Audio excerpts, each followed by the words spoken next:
the Chase Thomas Podcast, for people who have nothing but time to kill.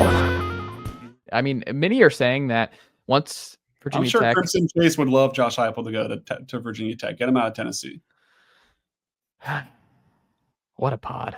We'll end on this, Ryan, Sylvia.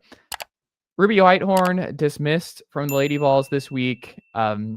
We saw game one, obviously, without her, but there wasn't a lot of time to really get a feel of things and like what the rotation, everything is going to look like post Ruby Whitehorn for the Lady Vols.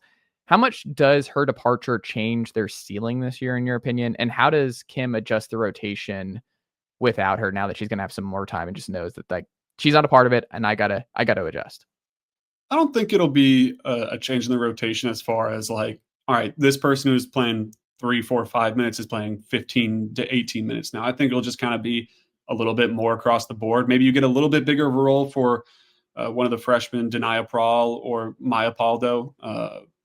Maybe that's the route you go. Maybe they get a little bit more involved, but I think it'll more likely look like more minutes for Mia Paldo, who is already going to play a lot. Talasia Cooper, maybe she goes from, all right, Talasia, you need 26 minutes tonight, to now she's playing 30, 31 minutes. And all right, even someone that doesn't play the same position on paper, like a Janiah Barker, all right, you're going from 26 minutes, now you got to play like 29 just to keep your best players on the floor for most of the game. That's something that, she gets a lot of attention for the hockey substitutions, for the 5 in, 5 out. A lot of the time it's, all right, let's just get 2 players on the floor. Let's get 3 players on the floor. And you want to keep your Talasia Coopers, who played over 30 minutes against NC State, your best players on the floor for as long as possible. So I don't think it'll be like a plug and play, like your offensive lineman goes down and you got to plug in. David Sanders isn't ready to go to start the season. You plug in Jesse Perry at right tackle. It's not going to be something like that. I think it'll just kind of be, a little bit more for everyone else.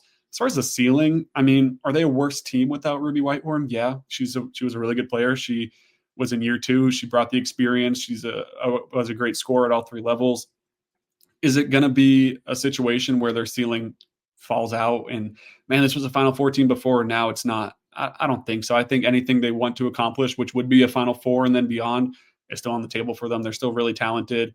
It's a worse team for sure, but I don't think it's to the point of like, man, this season's getting derailed or anything like that. Well, there you have it.